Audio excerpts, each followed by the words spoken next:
इस वीडियो में हम बात कर लेते हैं कि ऑटो कोडिंग कैसे एनवीवो सॉफ्टवेयर में हो सकती है। कि स्टूडेंट्स को डिफ़िकल्टी फील करते हैं कि जब भी वो मैनुअल कोडिंग करते हैं। तो इसके लिए मैंने एनवीवो सॉफ्टवेयर ओपन किया है और उसके बाद मैं न्यू प्रोजेक्ट पे क्लिक करूंगा और प्रोजेक्ट का टाइटल जो है परचेजिंग इंटेंशन फैक्टर्स मैं यहाँ पे कर लूँगा। क्योंकि मैं जो जिस स्टडी पे काम कर रहा हूँ उसका पर्पज़ यही है कि मैं परचेजिंग इंटेंशन फैक्टर्स को एक्सप्लोर कर रहा हूँ। तो मैंने PIFS लिख लिया और उसके बाद नेक्स्ट बटन पे क्लिक करूंगा और फिर उसके बाद मैं क्रिएट प्रोजेक्ट पे क्लिक करूंगा। तो ये 5-10 सेकंड्स लेगा। तो ये प्रोजेक्ट जो है वो क्रिएट कर देगा। जब आपके पास इस तरह से न्यू प्रोजेक्ट क्रिएट हो जाए तो उसके बाद डिफरेंट मेथड्स हैं कि आप डेटा को कैसे अपलोड कर सकते हैं। एक मेथड तो ये है कि आप इंपोर्ट पे क्लिक करें और फाइल्स पे क्लिक करें और जो भी फाइल्स हैं आप उसको इंटरव्यू ट्रांसक्रिप्ट जो है वो अपलोड कर लें। दूसरा ये है कि आप उसको जो भी जैसे मेरे पास 4 पार्टिसिपेंट है, जो भी आपके पास इंटरव्यू ट्रांसक्रिप्ट है उसको ड्रैग एंड ड्रॉप कर लें। तो डिफरेंट मेथड से जैसे मैंने कहा कि डेटा जो है वो आप डाउनलोड कर सकते हैं, उसमें अपलोड कर सकते हैं। अभी हमारे पास पार्टिसिपेंट 1 2 3 4 ये हो गए। मैंने इसको सिलेक्ट कर लेता हूँ और सिलेक्ट करने के बाद यहाँ पे होम जो है और उसके बाद ऑटो कोड इस पे क्लिक कर लेता हूँ। और यहाँ पे देखें फर्स्ट जो है आइडेंटिफाई थीम्स है। तो फर्स्ट वाला जो है इसको ही आपने सिलेक्ट करना है और उसके बाद नेक्स्ट बटन पे क्लिक करना है। ठीक है। तो ये यहाँ पे जैसे लोड होने में मे बी 2-3 सेकंड्स लेगा और उसके बाद यहाँ पे इसने कोड जो है वो क्रिएट कर दिए हैं। अब यहाँ पे आप जो है इवन उसने ऑटो कोड क्रिएट कर दिए हैं। तो थोड़ा सा इसमें से देख लें आप कि भाई कौन से आपके रेलेवेंट कोड हैं, थीम है जो आप उसको आगे लेके जाना चाह रहे हैं। तो स्टडी के लिहाज से, मेरी स्टडी के लिहाज से मैं एक्सप्लोर कर रहा हूँ परचेजिंग इंटेंशन फैक्टर्स। तो एड्स हो सकता है, बिल्कुल सही है। ठीक है। ऑनलाइन कोई भी एड्स वगैरह वो भी ठीक है। अच्छा, उसके बाद परचेज का आ गया। Content, yes. फीलिंग्स हो सकती हैं, इन्फ्लुएंसर हो सकते हैं, यस इन्फ्लुएंसर भी उस पर इम्पैक्ट कर सकते हैं। ऑनलाइन एड्स, तो अगर मैं यहाँ पे ऑनलाइन एड्स है तो मैं ये ऐड और इसको मैं डिलीट भी कर सकता हूँ।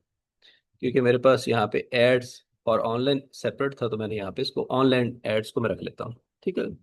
डेमोग्राफिक फैक्टर्स बिल्कुल हो सकता है, डिजिटल एंगेजमेंट, ब्रांडिंग एंगेजमेंट हो सकता है, परचेज इंटेंशन हो सकता है, डिस्काउंट, यस डिस्काउंट भी हो सकता है। उसके बाद न्यूट्रल सेंटिमेंट्स है, परचेजिंग बिहेवियर, नेगेटिव फीलिंग्स है। तो ये जैसे मैं यहाँ पे इसको मैं रहने देता हूँ।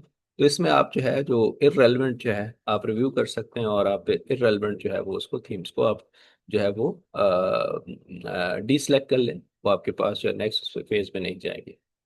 तो उसके बाद नेक्स्ट पे क्लिक करें और उसके बाद ये कह रहा है कि आप जो कोड जो जनरेट करने हैं वो सेंटेंस वाइज हो या पैराग्राफ वाइज।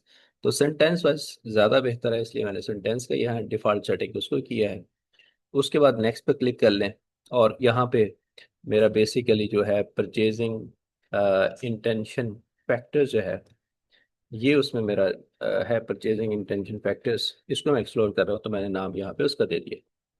उसके बाद यहाँ पे फिनिश में मैं क्लिक करूँ तो ये मुझे ऑटो कोड जो है उसमें जो है वो जनरेट कर देगा।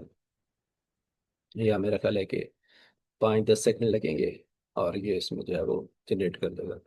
तो यहाँ पे देखें इसमें जो है, तो इसमें देखें परचेज जो है जो यहाँ पे लाइट कलर है, डार्क कलर है। तो ये परचेज बेसिकली मेन थीम है और परचेजिंग बिहेवियर, परचेजिंग इंटेंशन ये सब थीम है। तो इसी तरह से यहाँ पे येलो वाला परचेजिंग बिहेवियर जो है वो डार्क में जैसे आ रहा है और फिर उसमें लाइट में आपके पास जो है सब थीम है।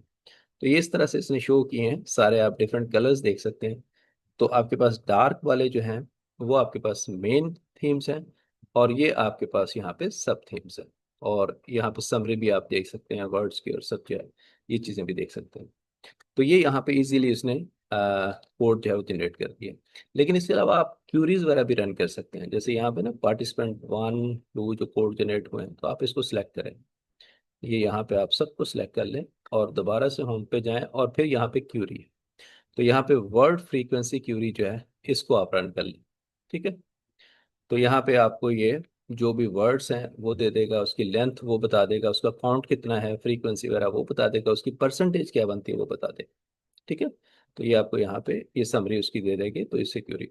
उसके बाद जो वर्ड क्लाउड है उस पर आप क्लिक कर लें, तो ये भी जब लोड होता है, वर्ड क्लाउड जो है ये भी मेरा ख्याल है 5 से 10 सेकेंड्स लेता है उसमें जो है ना लोड होने में। तो अभी मैंने जैसे क्लिक किया और नीचे आप अगर आप देखेंगे तो ये यहाँ पे ये लोड हो रहा है। तो होपफुली अभी लोड होके आपके सामने आ जाएगा। तो इससे भी काफ़ी आइडिया हो जाता है कि जो मेजर थीम्स हैं, मेन थीम्स हैं, वो कौन से हैं। तो यहाँ पे अभी ये आपके सामने शो हो जाएगा, ये देखें जैसे। तो यहाँ पे देखें ब्रांड एंगेजमेंट का आप कह सकते हैं, ट्रस्ट जो है वो आपके पास है। वो इम्पोर्टेंट हो सकता है परचेजिंग इंटेंशन फैक्टर्स में जो है। एडवर्टाइजिंग हो सकती है, इन्फ्लुएंसर देखें, इन्फ्लुएंसर यस हो सकता है, ठीक है, उसमें डिस्काउंट यस हो सकता है। तो यहाँ से भी आपको क्लियरली जो है वो पता चल जाता है कि मेन थीम्स कौन से हैं जो कि परचेजिंग इंटेंशन फैक्टर्स जो है वो हो सकते हैं, उन पे जो है परचेजिंग बिहेवियर पे जो है वो इम्पैक्ट कर सकते हैं। तो ये उसमें जैसे आ गया। इसी तरह से आप ट्री मैप जो है इसको भी देख सकते हैं। ट्री मैप बेसिकली ये होता है कि जितना किसी का एरिया ज्यादा है वो उतना थीम इम्पोर्टेंट है। तो एड्स का आ रहा है, ऑनलाइन का आ रहा है, ट्रस्ट यस, इंगेजमेंट का आ रहा है, यहाँ पे एडवर्टाइजिंग का आ रहा है, इन्फ्लुएंसर का आ रहा है। ठीक है।